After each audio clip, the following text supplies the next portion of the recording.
This is the Leitmotif and Movement Podcast, a father and son's journey into the vast worlds of music. I am your host, Mike Ficklin, and joining me on this epic musical journey is my son, Michael Ficklin. This show is dedicated to the discussion of music and introducing Michael to music from the past and present.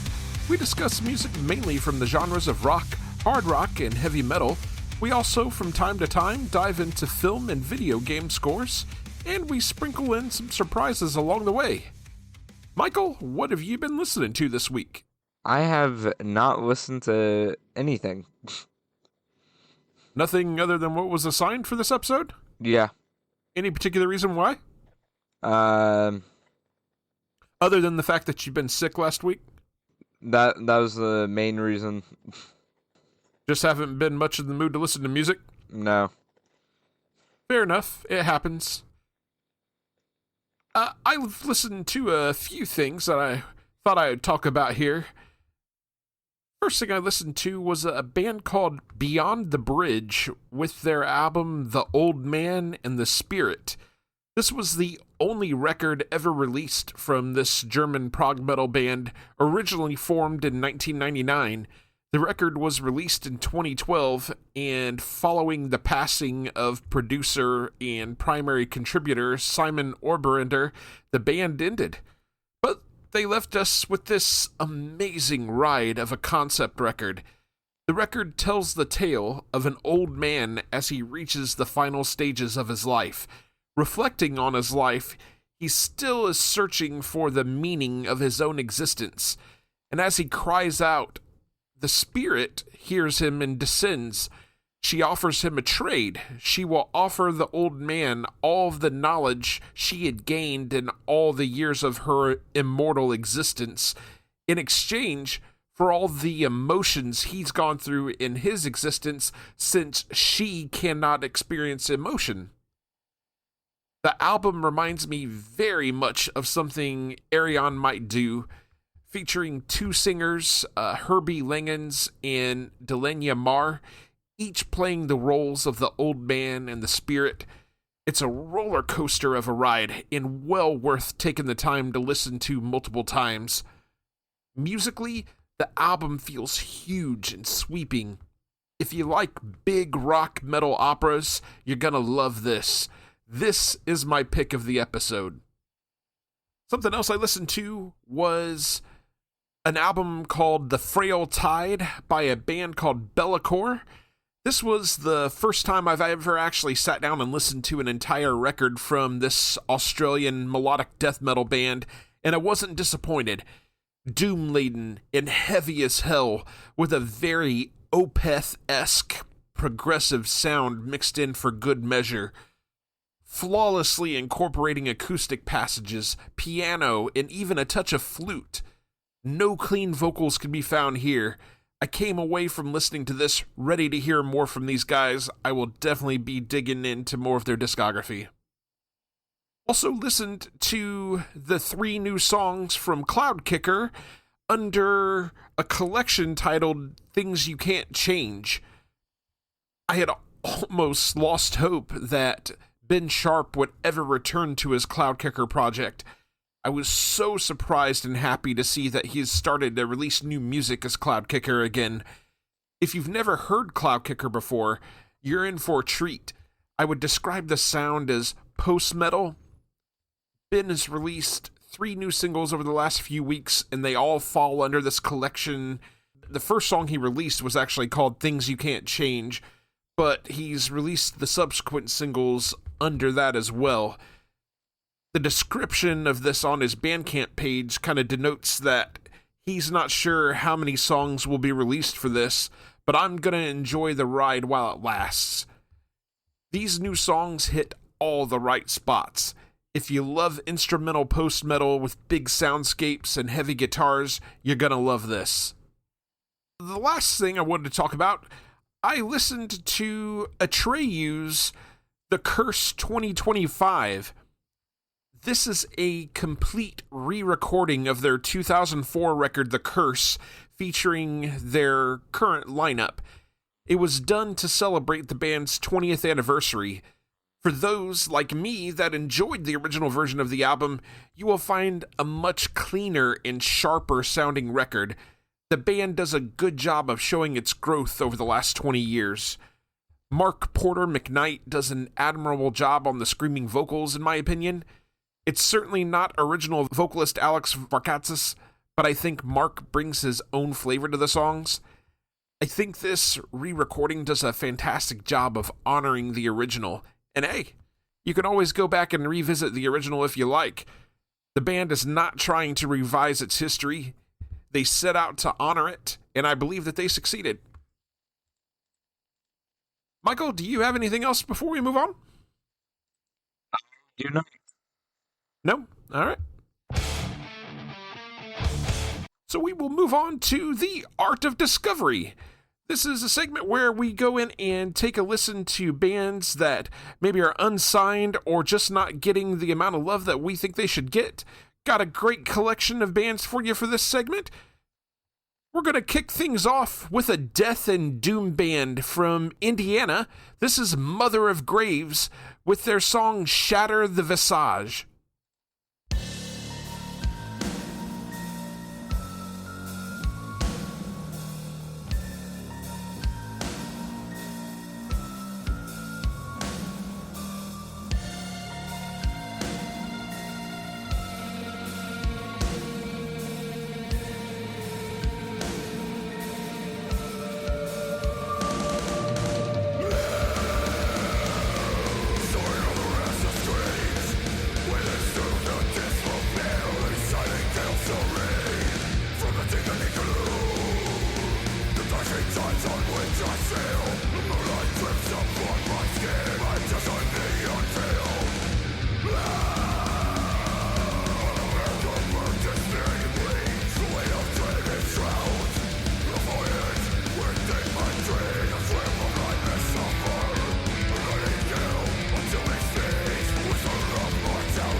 And once again, that was Mother of Graves with their song Shatter the Visage.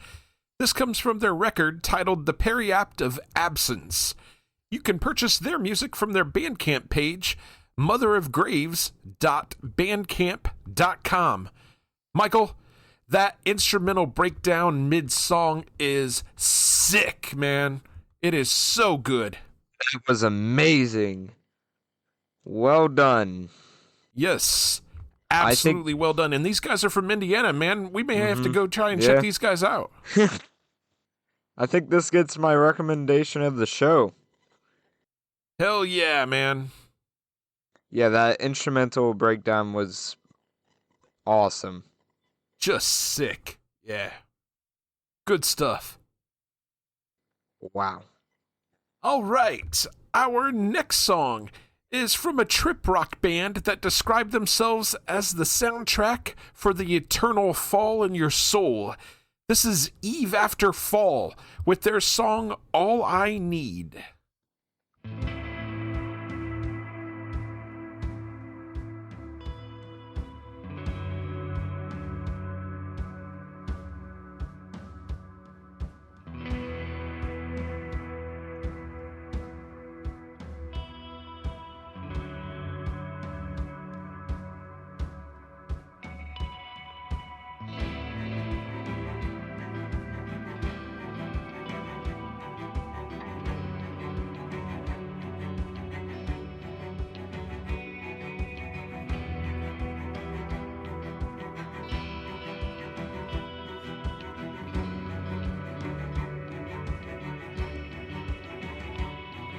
Saturday at 5, I take my car for a night trip. Enjoy the sunset standing on the cliff.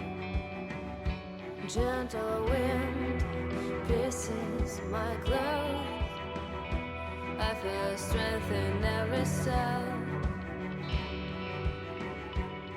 The memories of my past prevent me just to know who I am and where is my birthplace. What were these strange people? They held religious rites. I was there.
And once again, that was Eve After Fall with their song All I Need.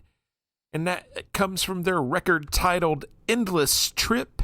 You can purchase their music from their Bandcamp page, eveafterfall.bandcamp.com.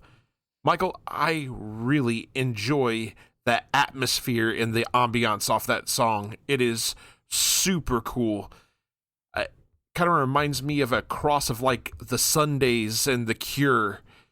That was just awesome. Well done. Vocals were good. Trying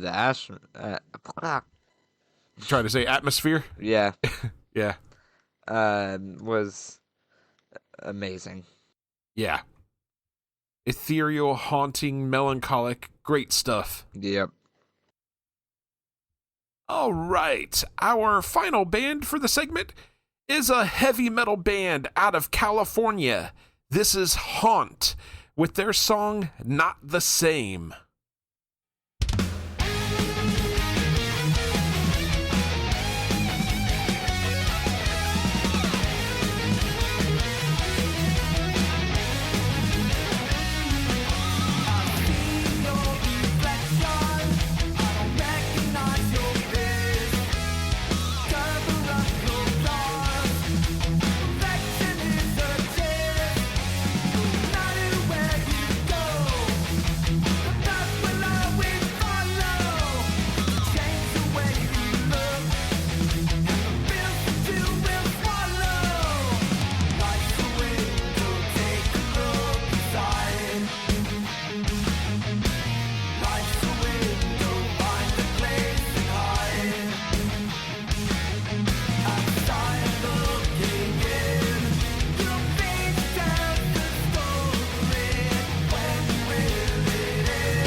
And once again, that was Haunt with their song Not the Same. That comes from their forthcoming record titled Ignite. You can purchase their music from their Bandcamp page at haunthenation.bandcamp.com. Michael, that song kicks all kinds of ass. It does. Yeah, man. The musicianship is top notch. Their sound kind of reminds me of like a throwback to old school, like 80s heavy metal. It's so good. Well done. Amazing. Michael, anything else to say on this before we move on? I do not. All right, well, we would like to thank Mother of Graves, Eve After Fall, and Haunt for allowing us to play a song on the segment. If you would like to have your music played on the show, please feel free to reach out to us via email, lightmovepod@gmail.com, or reach out to us on our social media. We would love to check out your music, and if we dig what we hear, we'd love to play it on the show.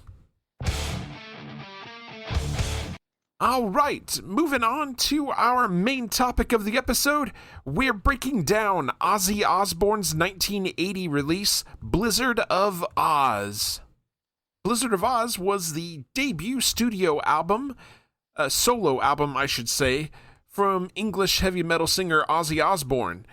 Was released on September 12th, 1980 in the UK, and on March 27th, 1981 in the US. In 2017, Blizzard of Oz was ranked 9th on Rolling Stone's list of 100 greatest metal albums of all time. It reached number 8 peak position in the Canada Top Albums CDs chart. On the UK Albums chart, it reached number 7, and on the US Billboard 200, it reached number 21. It's reached 5 times platinum status in the United States, Michael. That means it's sold over 5 million copies. Insane. And mind you, Ozzy had just been released from Black Sabbath in 1979, the year before this album was released. So the fact that he recovered so quickly and put together a band and got right back out there, amazing stuff. And for it to be as good as it actually is. Let's take a look at the personnel on this record. We, of course, have Ozzy Osbourne on lead vocals. We've got the amazing, late, great Randy Rhoads on guitars. We've got Bob Daisley on bass guitar. We've got Lee Kerslake on drums and Don Airey on keyboards. And we'll go ahead and start in with our track-by-track analysis. We'll kick things off with track number 1. This is I Don't Know. Michael, what do you have on this? The fun fact. This song is the 4th highest played song on the album, with 19 million plays. I believe it. I do believe that this was one of the more popular songs to come from this album. So yeah, I believe it. What do you got on this? I like the riff that opens up this song. It's just amazing. Then it gets in, and those drums are awesome on the album. They may not be shown as like talented, like I don't know how to express it, but it may not be heard as much, but you can definitely tell the drums are there. Vocals are great. Just a great song. Yeah. This song is an absolute banger. The sounds of Randy Rhoads' guitar hits you in the face. A gritty, thick, tasty guitar riff, followed by the sounds of Ozzy's piercing vocals cutting through. I cannot understate how much I enjoy Rhoads' guitar work on this song. The mellow, laid-back section around mid-song is so good. It kind of has a light, airy feel to it. Then there's that nasty guitar solo around 3.5 minutes in. It's absolutely killer. Ozzy's vocal work is so good on this. You can almost feel his anxiety with every delivery of the lyrics in the chorus. Bob Daisley's bass work is very good on this. Just a terrific bass sound. Together with Lee Kerslake's drums, they absolutely hold down the rhythm section. This song would become Ozzy's second most performed song. Lyrically, the song is touching on Ozzy's sense of confusion and worry about his future after being kicked out of Black Sabbath. Such a damn good song. Michael, do you have anything else on this one? I do not. Okay.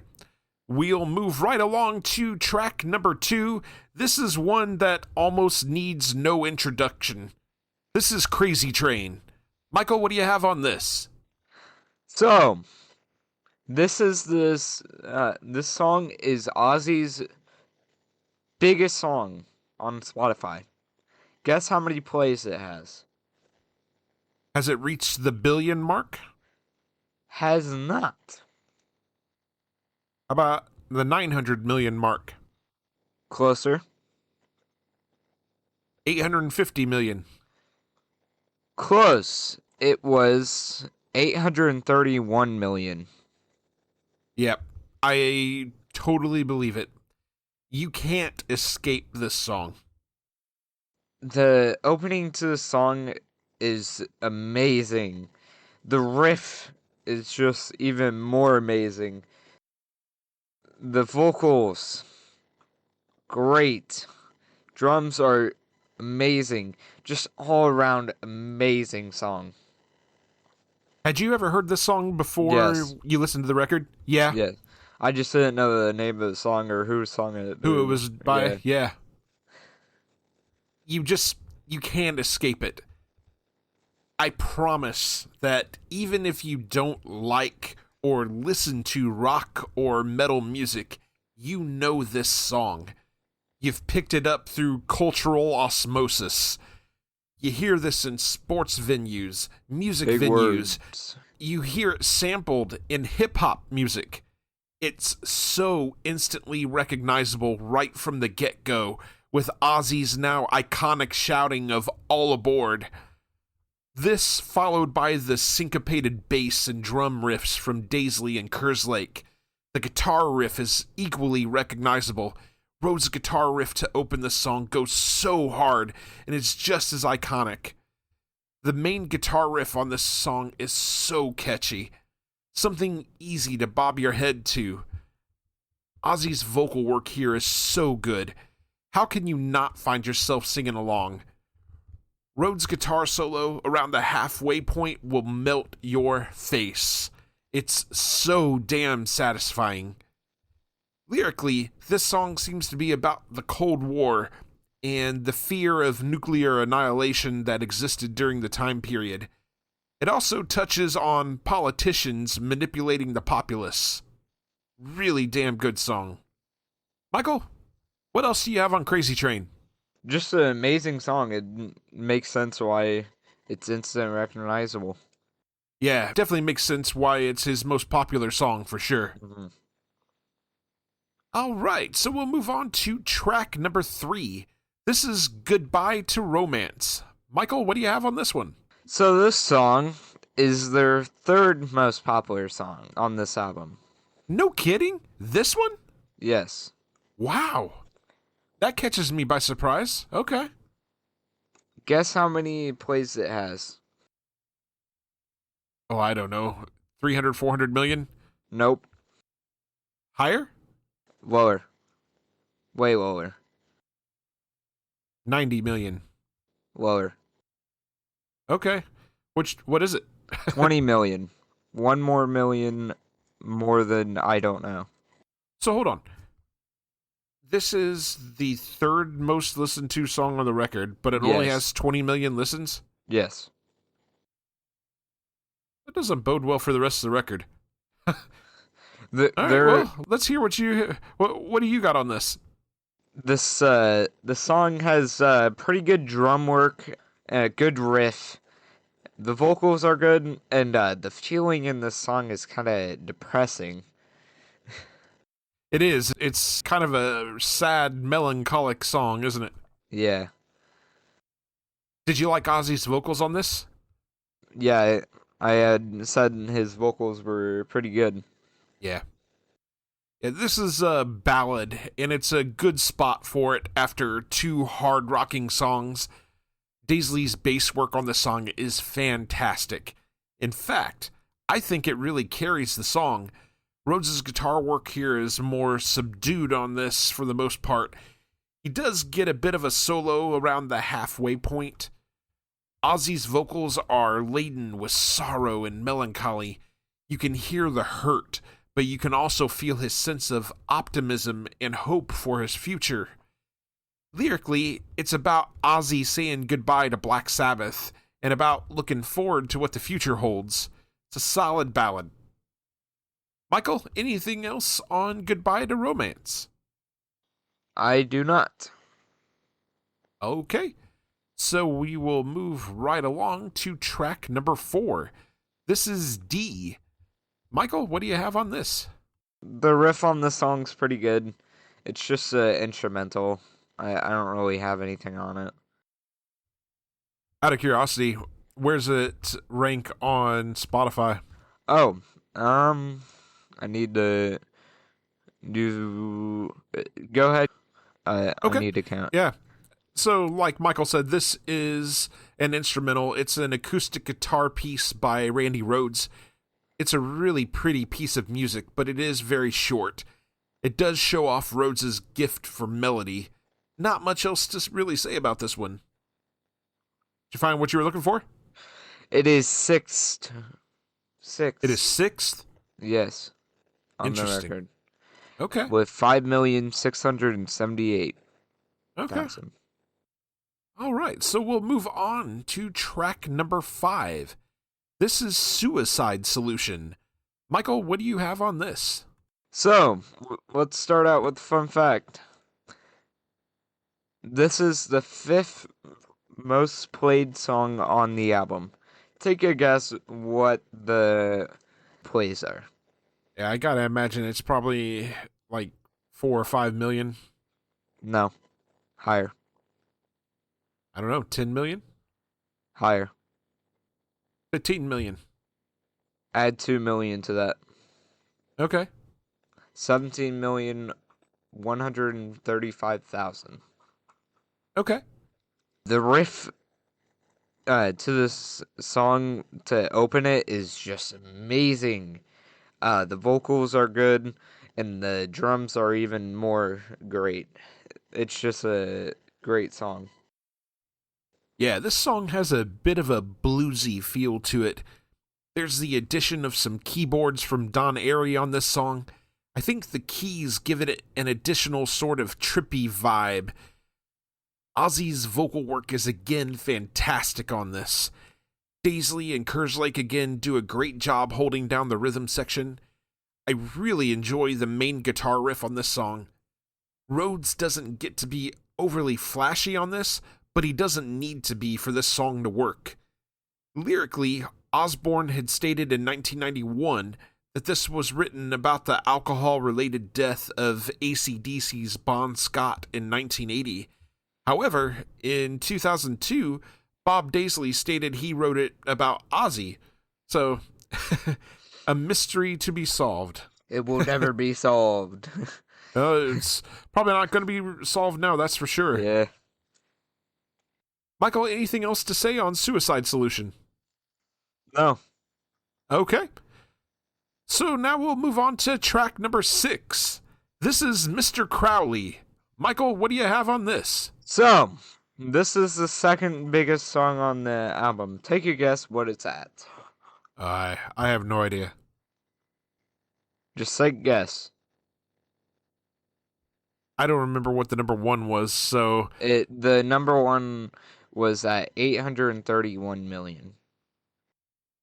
I don't know, maybe 600 million? Lower. What is it? 109 million. That is a crime. This is... yeah, that's a crime. Well, I'll get into it here in a minute. What do you got? The opening to the song is just amazing. The vocals are also great. Just an awesome song. It is a crime against humanity that it doesn't have at least 500 million plays. Yeah, this is a phenomenal song. And it's my personal favorite song on the record. I love the way this song opens up with the really spooky keyboards. It's very reminiscent to the pipe organ work that you hear in the Phantom play in the Phantom of the Opera musical. I love Ozzy's vocal delivery on this song so much. The cadence and phrasing is so catchy.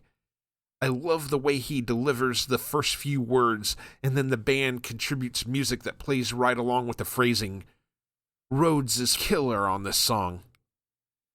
Gets two absolutely iconic and killer guitar solos on this one. The main riff is so good. Lyrically, this song is about English occultist Aleister Crowley.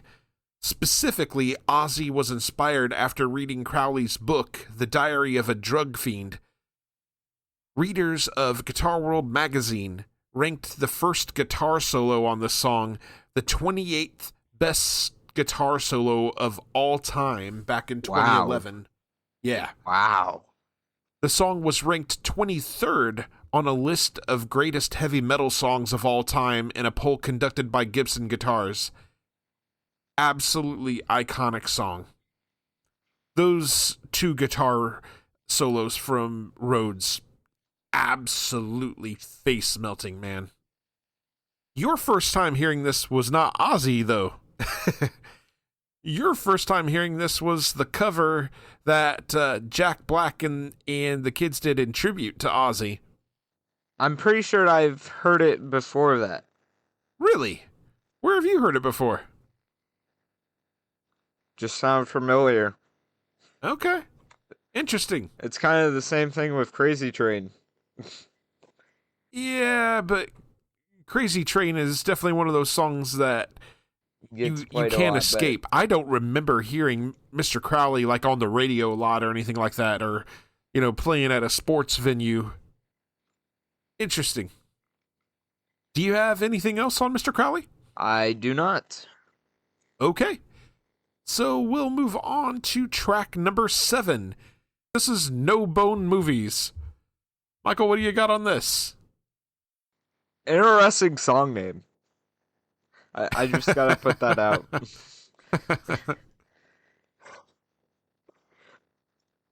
Good opening riff and great vocals. That's all I have to say there. You have nothing else to say about this at all?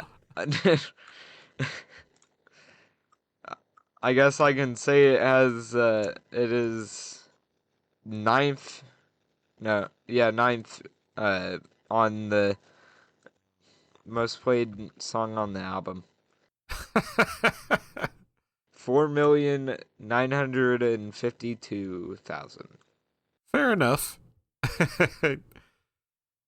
Yeah. If there's a weak spot on this album, this is it, in my opinion. Musically, this very much feels like a classic 80s hard rock song. The lyrics are silly. Ozzy does a good job with his delivery of them, but they are just compared to the other songs on the record. Rhodes does get a pretty good guitar solo around the halfway point. The main guitar riff is a good driving riff backed by the driving bass line from Daisley and booming drums from Kerslake. The band kind of jams the closing moments of the song, which I do enjoy. Lyrically, this song was written about Daisley's dislike of adult films. It was originally intended to only be used as a B-side, but was added to the record in order to give drummer Lee Kerslake a songwriting credit. Okay, there's your credit. Congrats. It's just, yeah. There. Yeah. With, Michael, anything else to say about No Bone Movies? It's your favorite, right? Please, delete this. Make it, at least change your name. All right, so we'll move on to track number 8. This is Revelation, Mother Earth. Michael, what do you have on this? So, this song is the 8th played song on the album at 5,059,000. And apropos enough, it happens to be track number 8. Go figure. The opening to the song is good. The vocals are amazing. The drums and the riff is just great. There's just the guitar riffs on this album is just greatness. Best way to put it. Yeah, the late, great Randy Rhoads was absolutely phenomenal. Yeah, Revelation Mother Earth is a melancholic ballad. You can hear the impassioned and emotional pleas in Ozzy's vocal performance.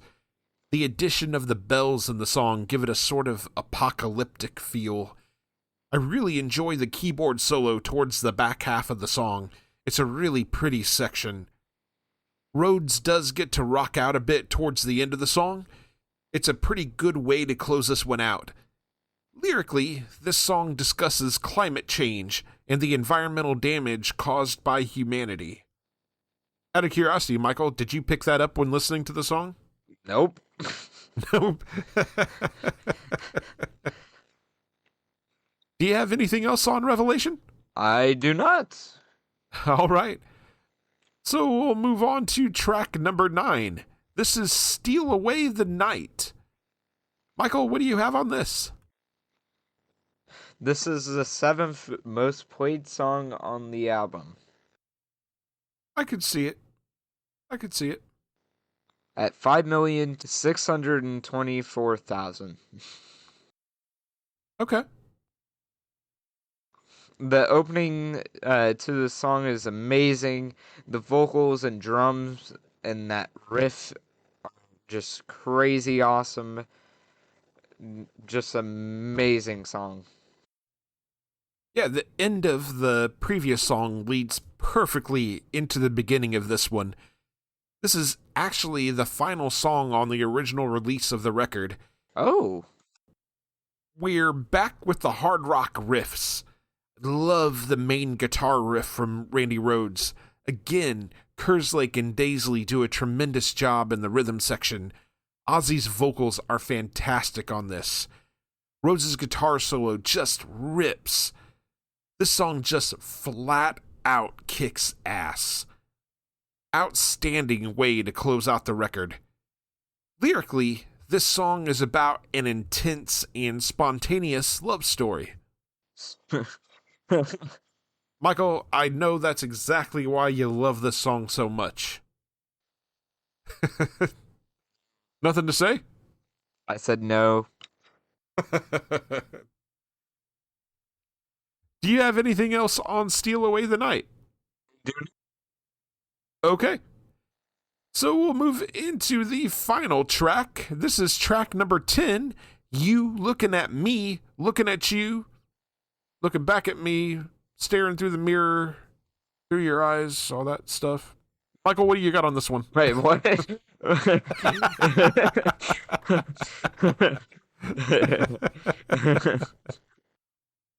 What you got? I think you over-exaggerated the album name. Not the album name, the song name. Only slightly. Slightly? You added like 10 billion words to it. This song is the 10th most played song on the album with 3,779,000. Just an awesome opening riff and amazing drums to come with it. The vocals are great and a great album closer. Yeah, this is the bonus song included on the 2002 reissue of Blizzard of Oz. This is another really good song. Good enough to have been included on the original release, in my opinion. It's a good hard rocker. I want to point out Daisley's excellent bass work on this. Obviously, Rhoads is doing his thing as well. He's got a great guitar solo around the halfway point. Ozzy's vocal performance on this one is really good as well. I love the little inflections he puts on his voice during the verses. The chorus vocal melody is so catchy. Lyrically, this is about a couple that is struggling to communicate with each other.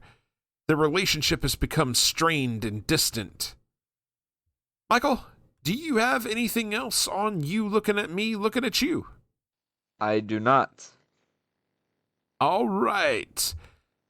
So with that said then, we're going to get into our final thoughts and our overall album ratings out of 5. Michael, go ahead and give us your final thoughts and your album rating. This album was pretty good, especially coming right off of Ozzy getting kicked out of Black Sabbath. That was just amazing. Hell of a way to rebound, right? Yeah. There is like one song that is very questionable. Is this your inside?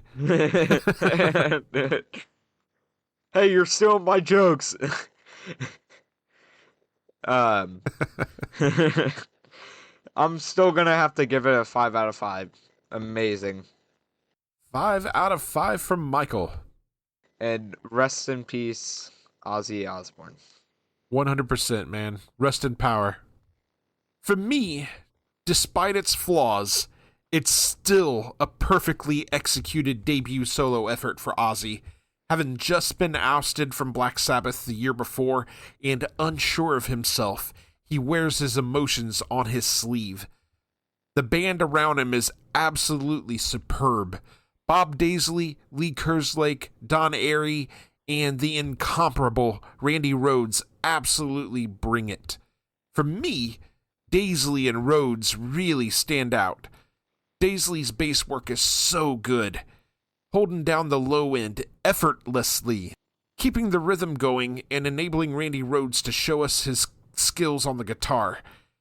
To say Rhoads' guitar work is legendary on this record would be an understatement, vastly underselling the gifted songwriting and prowess that he puts on display. Ozzy's vocal performance on this record is iconic and legendary as well.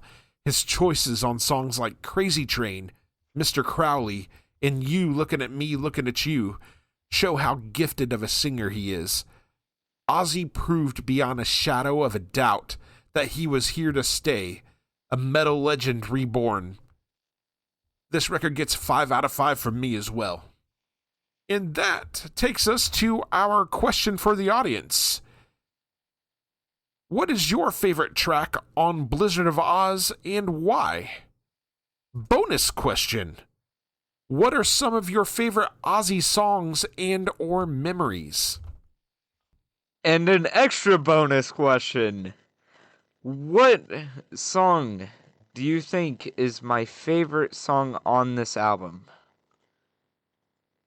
Can't wait to get some of the responses on this. Michael, anything else to say before we close up? Nope. Okay.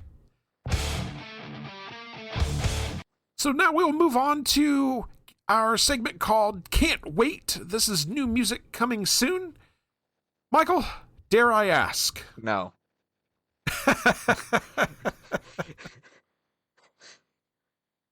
Slacker. Okay.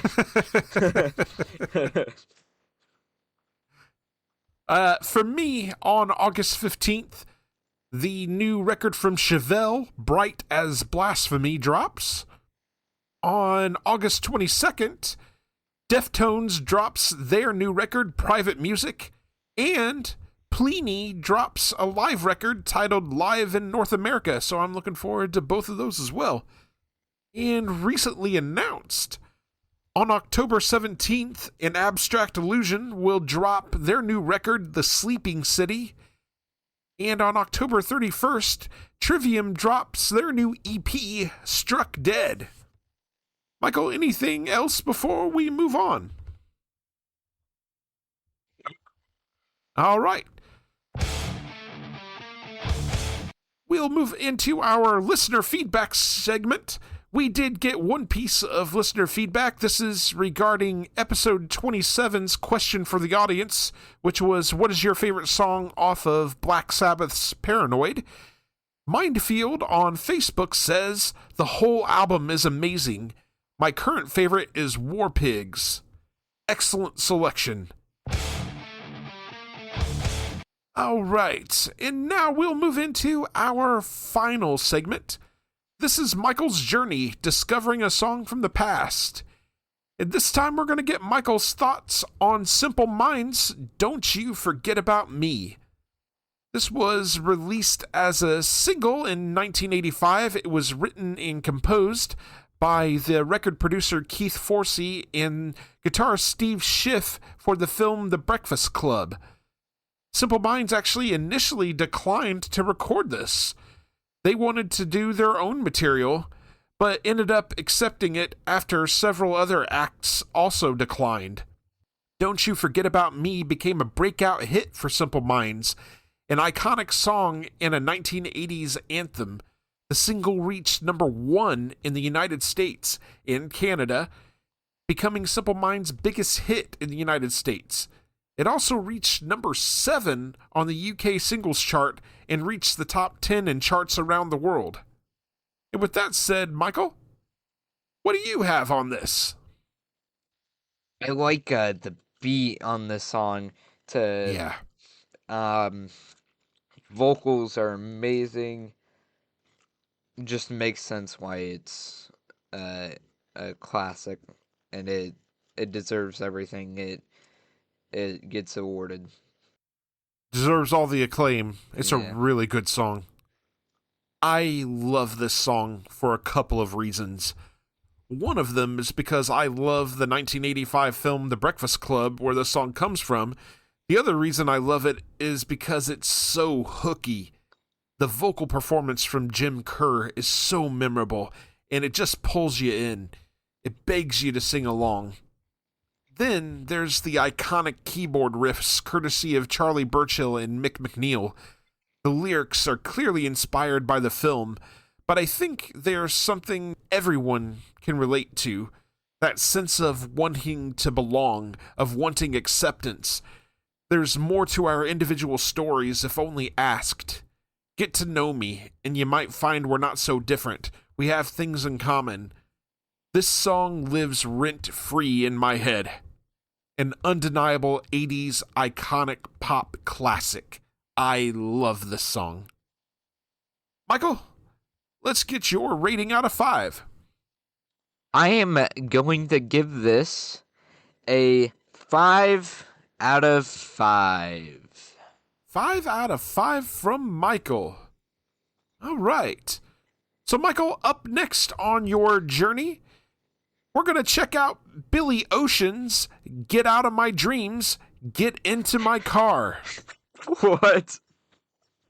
I'm telling you right now, you're going to like this. And for our main topic next episode, it's our 1-year anniversary, Michael. Can you believe it? No, hooray, though. It doesn't seem like we've been doing it this long. I mean, it feels like only yesterday that we got started, really.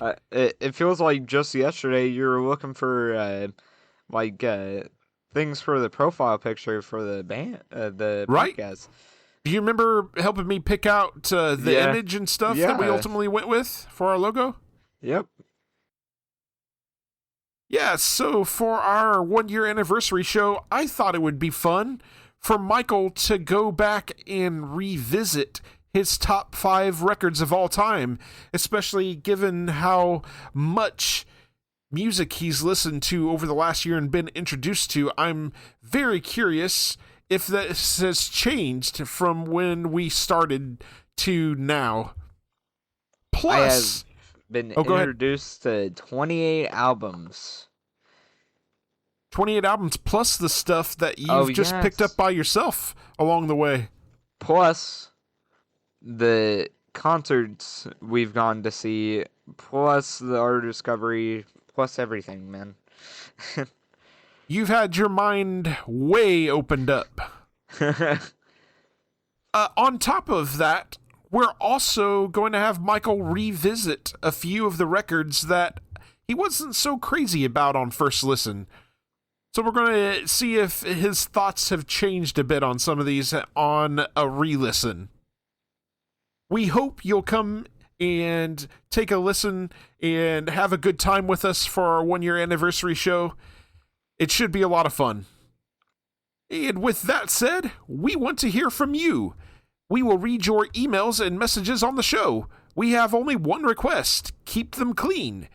There are several ways to contact us. You can email us at lightmovepod@gmail.com. You can also reach us on several social media platforms: Facebook, Blue Sky, Instagram, and Threads. Details on how to connect with us are in the show notes. We are part of the SPDM Crew Podcast Network. Check out all of the podcasts on the network by visiting spdmcrew.com. If you like the show, subscribe to us on your favorite podcasting platform and share with your friends and family. We are available on Spotify, Apple Podcasts, iHeartRadio, and a variety of other platforms. We are also on YouTube. Can't find us on your chosen platform? Shoot us a message and let us know. Leave us a 5-star review on Apple Podcasts. This helps us be found in the algorithm. Make them good and we'll read them on the air. Are you in a band and you'd like for us to check you out and possibly drop a recommendation on the show? Shoot us a message. We'd love to check you out and give you a shout. We'd like to thank you very much for listening to the Leitmotif and Movement podcast. Take care and enjoy music.